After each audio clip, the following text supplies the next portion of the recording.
दोस्तों, कुछ पढ़े लिखे अनपढ़ लोग हमारे देश के नॉर्थ ईस्ट के लोगों के साथ ऐसा बर्ताव करते हैं जैसे कि वो किसी दूसरे देश के हों। उन्हें अलग अलग नामों से बुलाते हैं। इसका सबसे बड़ा कारण है ज्ञान की कमी, एजुकेशन की कमी। दरअसल ज़्यादातर लोग जानते ही नहीं हमारे देश के ईस्ट और नॉर्थ ईस्ट के इतिहास के बारे में, वहाँ के लोगों के बारे में, और साथ ही ये भी कि इनका कितना महत्वपूर्ण योगदान, कितना महत्वपूर्ण किरदार रहा है हमारे इतिहास में। इसलिए आइए आज जानते हैं उन राज्यों और उन राजवंशों के बारे में जिनकी जड़ें हमारे देश के ईस्ट और नॉर्थ ईस्ट से जुड़ी हुई हैं। देखते रहिए।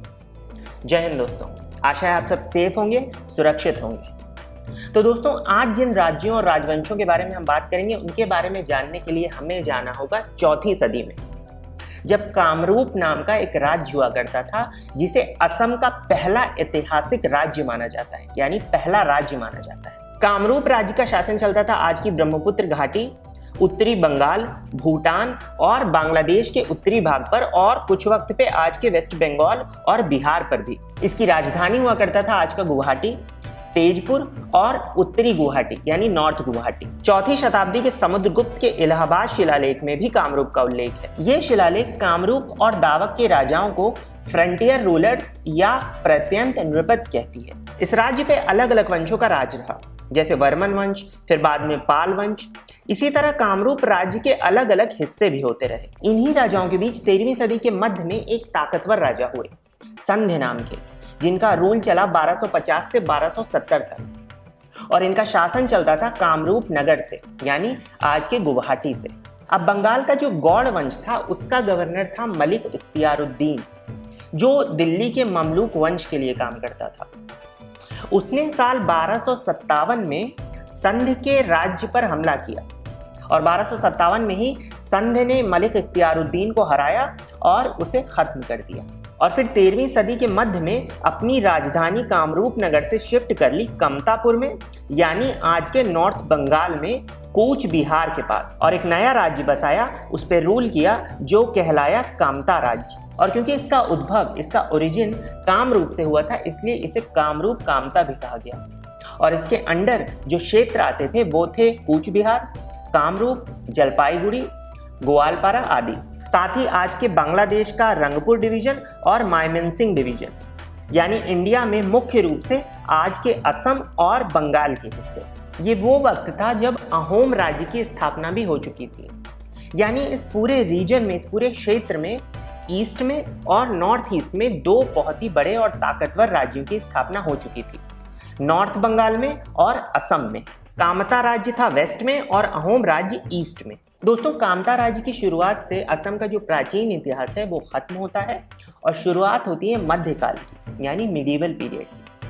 अब संध के बाद अलग अलग राजा कामता राज्य पर शासन करते रहे और आगे चलकर रूल चला नीलांबर का, जो थे खेन वंश के। इनका रूल चला साल 1480 से 1498 तक। अब अलाउद्दीन हुसैन शाह, जो बंगाल के गौड़ वंश का एक तुर्की अफगानी सुल्तान था, उसने साल 1498 में नीलांबर को हराकर कामता राज्य को अपने कब्जे में ले लिया और वहां की देख रेख सौंप दी अपने बेटे दानियाल को।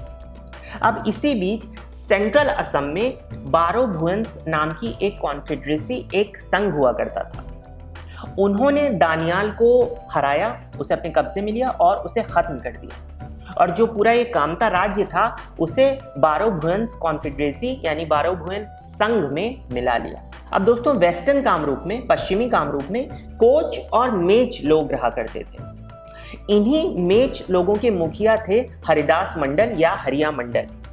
इन्होंने जो कोच मुखिया थे हाजो, उनकी बेटियों हीरा और जीरा से शादी की, और हरिया मंडल या हरिदास मंडल और हीरा का बेटा हुआ बीसू, जिनका आगे चलकर नाम पड़ा बिस्व सिंघा। अब बिस्व सिंघा ने कोच, मेच और गारो ट्राइब्स को संगठित किया और उनकी संयुक्त शक्ति को तैयार किया बारो भुवंस के खिलाफ, और साल 1509 में बारो भुवंस के खिलाफ अपने कैंपेन की शुरुआत की। इन्होंने अलग अलग एरियाज में बारो भुवंस को हराया और आखिरकार इन्होंने साल 1515 में खुद को कामता राज्य का शासक घोषित कर दिया, और इस तरह कोच किंगडम, कोच राज्य की शुरुआत हुई। कोच शासक इस क्षेत्र के वो आखिरी रूलर्स थे जिन्हें कामतेश्वर कहा गया। इनकी धाक ऐसी थी, इनका राज्य इतना फैला हुआ था कि इनके राज्य को कामता राज्य के साथ साथ कोच राज्य या कोच किंगडम भी कहा गया, जिनका शासन चलता था नॉर्थ बंगाल और वेस्टर्न असम में। बिस्व सिंघा का रूल चला 1515 से 1540 तक। इनके बेटे हुए नर नारायण, जो इस कामता राज्य कोच राज्य के अगले राजा बने। बिस्व सिंघा के दूसरे बेटे हुए शुक्लध्वज या चिला राय, जो इस किंगडम के कमांडर इन चीफ बने, और इन दोनों ने इस राज्य को बुलंदियों तक पहुंचाया। साथ ही राज्य का जो पूर्वी भाग था उसके गवर्नर बने चिलराय।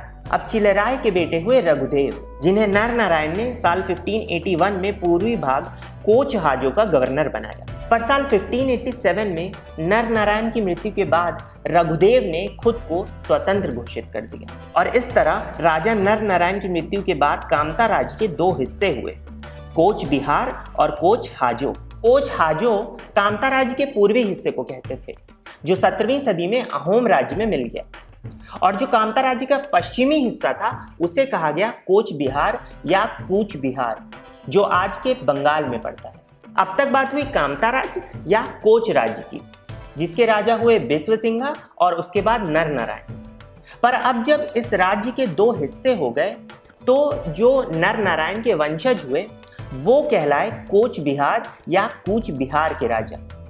आइए उन पर एक नजर डालते हैं। तो नर नारायण के बेटे हुए लक्ष्मी नारायण, जिनका रूल चला साल 1587 से 1621 तक। साल 1913 में कूच बिहार के महाराजा बने महाराजा जितेंद्र नारायण भूप बहादुर। इनकी शादी हुई बड़ौदा की राजकुमारी इंदिरा राजे से, जो बाद में कूच बिहार की महारानी इंदिरा देवी के नाम से जानी गई। इनके हुए 2 बेटे और 3 बेटियां, जिनमें से इनके बड़े बेटे जगत दीपेंद्र नारायण कूच बिहार के अगले महाराजा बने, और इनकी 3 बेटियों में से एक थी राजकुमारी गायत्री देवी, जिनका नाम आपने शायद सुना ही होगा। साल 1919 में जन्मी राजकुमारी गायत्री देवी की शादी हुई जयपुर के महाराजा सवाई मानसिंह द्वितीय से।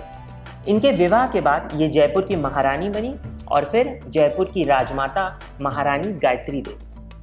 इतने बड़े राजवंश की महारानी होने के अलावा आज सारी दुनिया जिस वजह से इन्हें जानती है वो है इनका अतुल्य सौंदर्य और इनकी सादगी, जिसकी वजह से एक वक्त पे दुनिया उन्हें एक फैशन आइकॉन की तरह देखा करती थी, और वोग मैगजीन ने दुनिया की 10 सबसे खूबसूरत महिलाओं में उनका नाम शामिल किया था। इन्हीं के भाई थे महाराजा जगत दीपेंद्र नारायण, जो साल 1922 में सिर्फ 7 साल की उम्र में कूच बिहार के महाराजा बने। कूच बिहार पे कोच वंश के महाराजाओं का शासन चलता रहा, और साल 1947 में जब देश आज़ाद हुआ तो ये भारतीय गणराज्य में बंगाल के हिस्से के तौर पर सम्मिलित हुआ।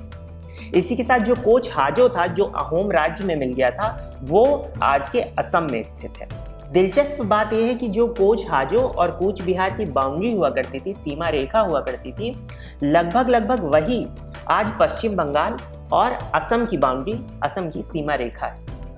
और कामरूप जो हुआ करता था, आज वो मात्र असम का एक जिला रह गया है। नॉर्थ और नॉर्थ ईस्ट के इन किंगडम्स, इन राज्यों के बारे में जानकर आप इन क्षेत्रों और हमारे भारत के इतिहास के बारे में और ज़्यादा साफ तौर पर जान पाए होंगे, इसकी मुझे पूरी आशा है।